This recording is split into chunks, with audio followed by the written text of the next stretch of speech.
Now, let's get stuck into it. Why should Australia, in your opinion, be a nuclear power?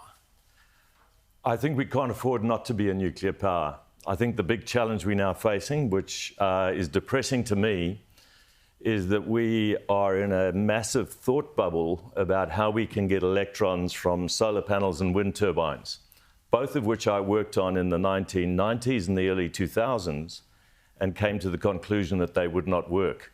Everybody thinks that solar panels are new. The first solar panel revolution happened 20 years ago, and it failed. But my fear for the Sydney Basin is what I call the big hailstorm. What we don't know is that already we're facing solar panel risk. If we get a mega hailstorm across the Sydney Basin, we will lose a power, literally a power plant. We used to build big plants out in the bush. Our power plant now, given to us by AEMO, is the rooftops of Sydney. When the big hailstorm comes, and a big hailstorm will come in the next 20 years, we will lose 500 megawatts of power in the Sydney Basin, which is keeping the lights on, and that is AEMO's plan, because these hail will smash the panels on our roofs and the lights will go out. That's the plan. Build bigger solar panels out in the bush where they also have hailstorms. I don't think that anybody's done the risk management or the control or the thought about what this will mean for us. The same for wind turbines. Wind turbines last for about 20 years. The big wind turbines are now 7 megawatts. That is a massive machine.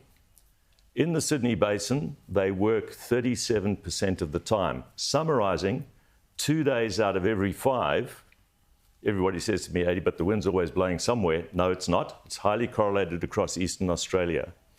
Now, if somebody said to you, "I'm going to give you a car, it's really wonderful, it's completely green, but you can only use it 2 days out of 5, what would you say?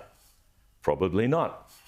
"I'm going to give you a really wonderful solar car, but you work in an emergency room at a hospital, or you run the sewage plants, or you have to get to the airport to bring the aircraft after dark. I'm afraid you can't use this car if it's not charged up after dark." We're building a world where solar panels, wind turbines, which are flaky resources, Germany has already failed and is deindustrializing.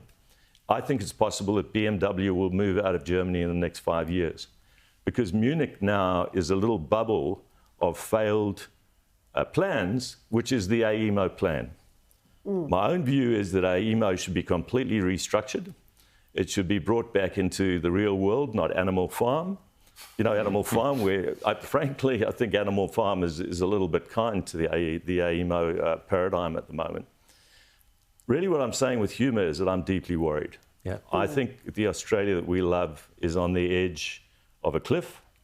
I think that we have got a thought bubble in an Animal Farm in Canberra and AEMO, and I think we're in big trouble. And we're not looking at the overseas experience. We're not looking at Germany, for example, and we keep hearing this mantra from the renewables, not just the renewable sector, but also most of our politicians, that nuclear is the most expensive form of energy. And then we had that CSIRO GenCost report come out saying the same thing. Nuclear is going to be far more expensive than renewables. What's your response to that?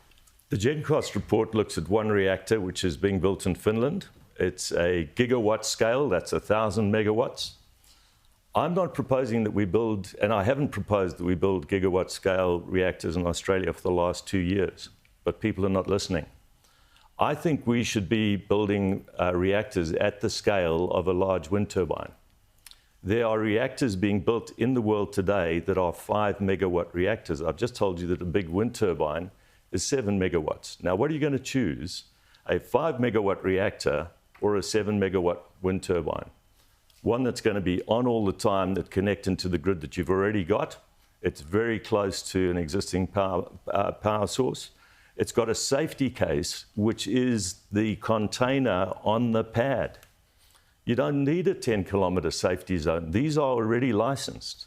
I mean, in Idaho, they're building one of these things. Bill Gates is building a molten salt reactor in Wyoming. These are actual, real projects that are being built now. The great thing about them is that we already have a supply chain in Australia because these reactors are smaller than the Opal reactor, which has a 20 megawatt core. We've already approved that in Australia. So I think we've got to move away from the gigawatts and fear, and move to the megawatts. And you've called the Gen Cost report a con, Gen Con. I call it the Gen Con report. It's worse than that. It's actually a form of fascism. It is put together by an economist with a master's degree and a person who is a proponent of wave power. Oh. It's not the CSIRO report. It's 10 spreadsheets, which are sold to the Australian public as if it's mandated by somebody who can spell nuclear. It has not a single ounce of credibility.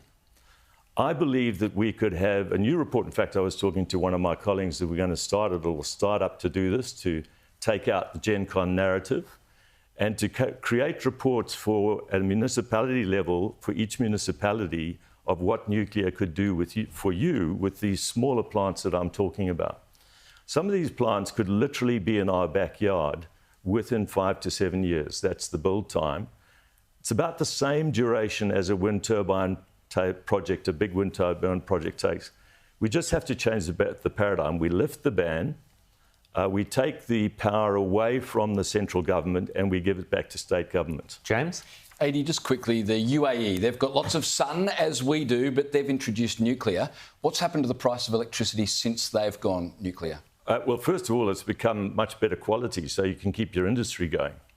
And the other great thing about it is that they've really solved the problem of all the gas and other plants that were used. Now, they built big ones because they had a big problem, but the people in other communities are building small ones. So the UAE actually built big plants. First one 7 years, second one 5 years.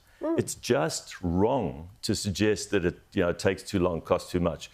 What costs too much is not being strategic.